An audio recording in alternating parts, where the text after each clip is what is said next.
Sudah 2 puncak tertinggi di Gunung Salak yang saya daki, yaitu Puncak Salak 2 dengan ketinggian 2180 mdpl.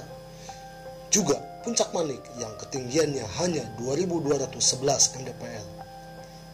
Ya, meskipun hanya 2211 mdpl, tapi Gunung Salak mempunyai medan yang cukup menguras tenaga.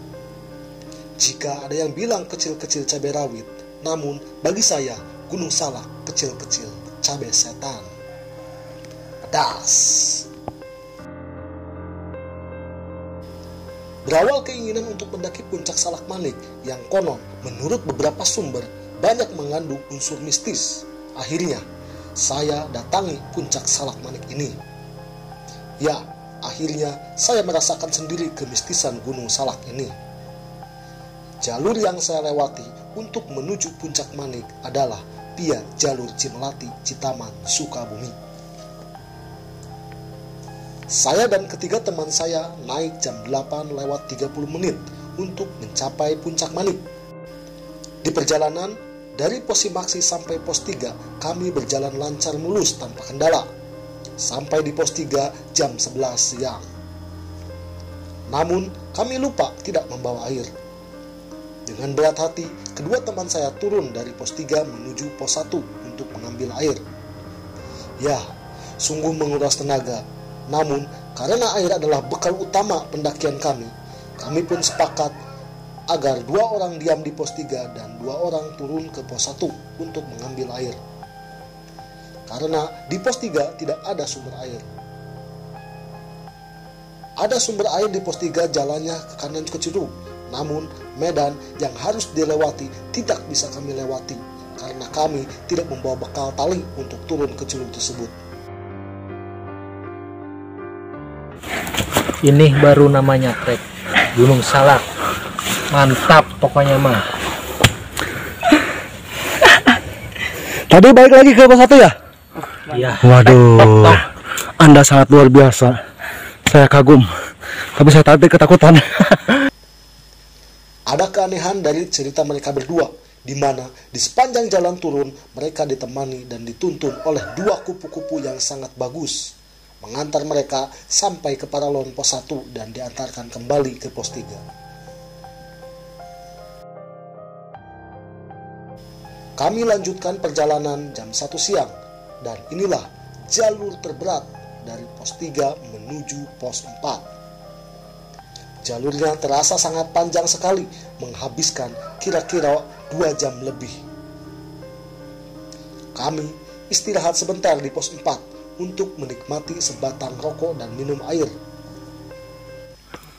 Perjalanan kami lanjutkan menuju pos 5.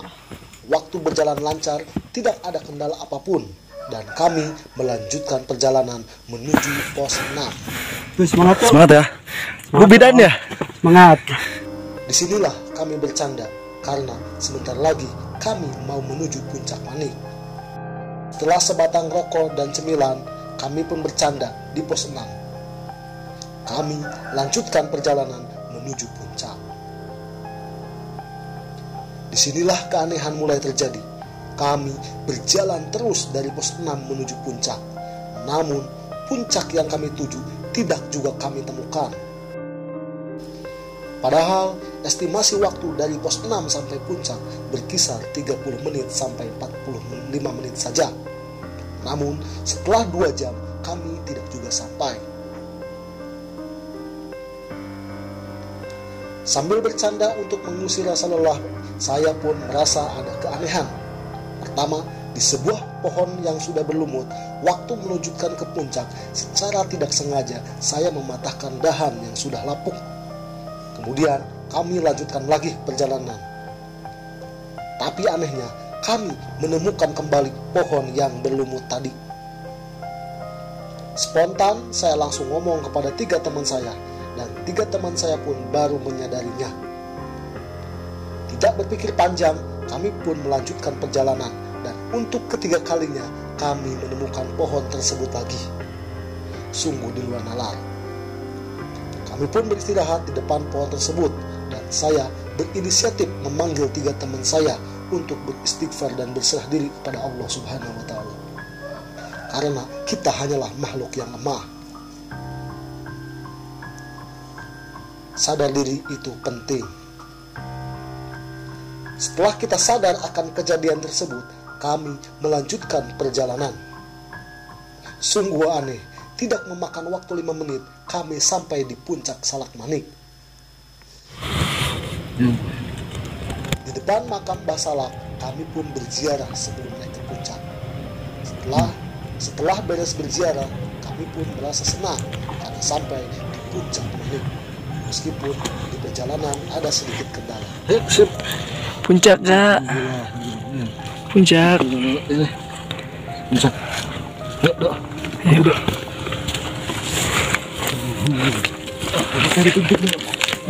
Detik puncak sesudah jarah.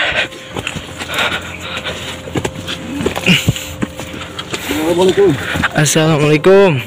Lihat belakangnya. Tadi ada Alhamdulillah kita berada di Manik 2211 MDPL. Ini pertama ke Manik. Sama dong. Rasanya mantap dong. Om, ini jelas om.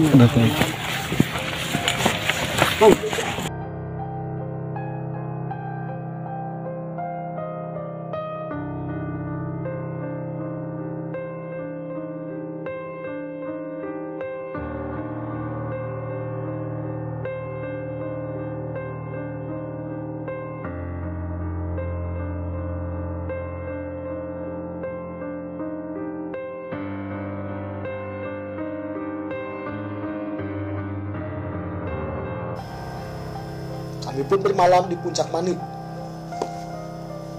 dan turun di pagi hari.